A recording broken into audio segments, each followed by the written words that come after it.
This is Holes chapter 28. I think we're going to read 28 and 29 now. For reading stuff, we're going to be explaining the meaning of words in context once again. There's 3 words that I want you to listen out for. Write them down now, and then underneath, leave a couple of lines and see if you can describe what they mean in the context. You might know what they mean just anyway, but listen for them in the context and hopefully that will help. Number 1, vast, V-A-S-T. Number 2, declared, D-E-C-L-A-R-E-D. And number 3, humid, H-U-M-I-D. So they're your 3 words. Additional activity, once you're done, can you put them into a sentence of your own using each of these in the same context that they used in the story. Chapter 28. After 20 years, Kate Barlow returned to Green Lake. It was a place where nobody would ever find her. A ghost town on a ghost lake. The peach trees had all died, but there were a couple of small oak trees still growing by an old abandoned cabin. The cabin used to be on the eastern shore of the lake. Now the edge of the lake was over 5 miles away. It was little more than a small pond full of dirty water. She lived in the cabin. Sometimes she could hear Sam's voice echoing across the emptiness. Onions! Sweet fresh onions! She knew she was crazy. She knew she'd been crazy for the last 20 years. Oh, Sam, she would say, speaking into the vast emptiness.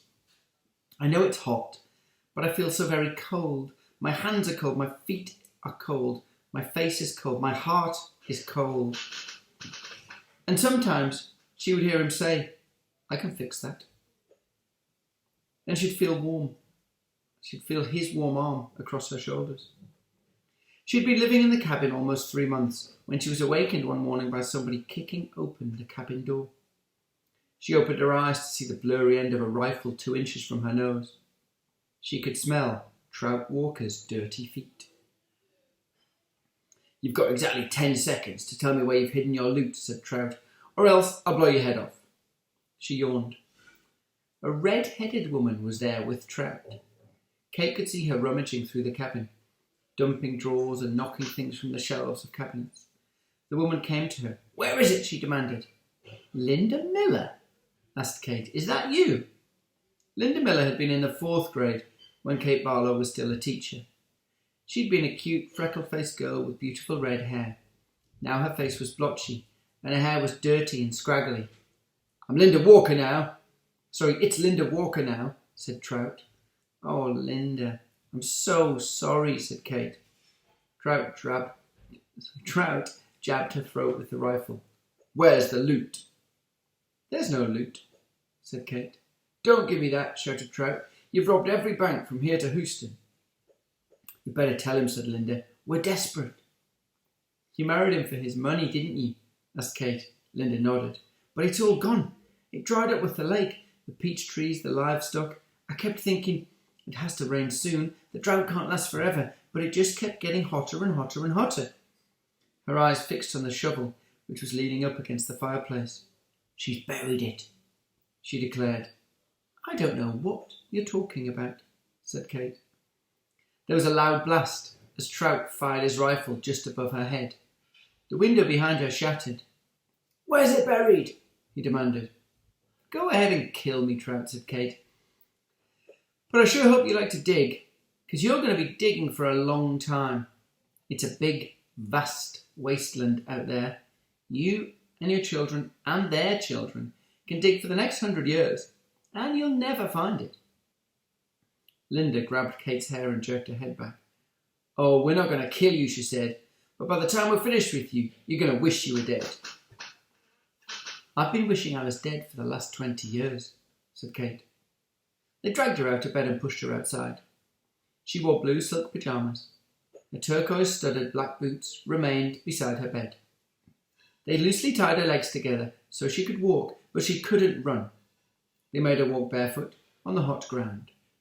They wouldn't let her stop walking. Not until you take us to the loot, said Trout. Linda hit Kate on the back of her legs with the shovel. You're going to take us to it sooner or later, so you might as well make it sooner. She walked one way, then the other, until her feet were black and blistered. Whenever she stopped, Linda whacked her with the shovel. I'm losing my patience, warned Trout. She felt the shovel jab into her back, and she fell onto hard dirt. Get up, ordered Linda. Kate struggled to her feet. We've been easy on you today, said Trout. It's just going to keep getting worse and worse for you until you take us to it. Look out, shouted Linda. A lizard leapt towards them. Kate could see its big red eyes. Linda tried to hit it with the shovel, and Trout shot at it, but they both missed. The lizard landed on Kate's bare ankle. Its sharp, black teeth bit into her leg. Its white tongue lapped up the droplets of blood that leaked out of the wound. Kate smiled. There was nothing they could do to her anymore. Start digging, she said. Where is it? Linda screeched. Where did you bury it? Trout demanded. Kate Barlow died, laughing. Part 2. The Last Hole. Chapter 29. There was a change in the weather, for the worse. The air became unbearably humid. Stanley was drenched in sweat. Beads of moisture ran down the handle of his shovel. It was almost as if the temperature had gotten so hot that the air itself was sweating. A loud boom of thunder echoed across the empty lake. A storm was way off to the west, beyond the mountains.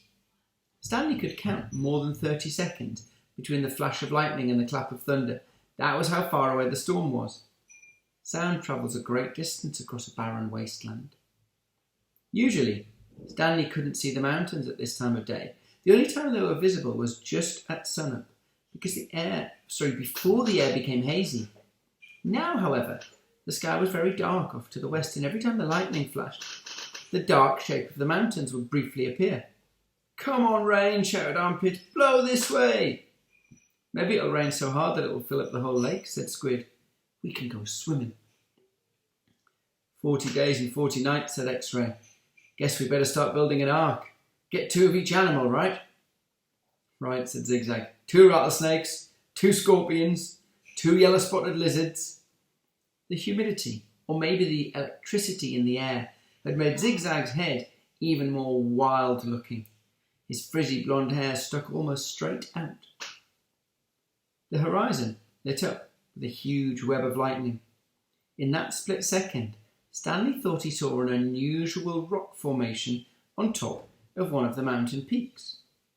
The peak looked to him exactly like a giant fist, with the thumb sticking straight up.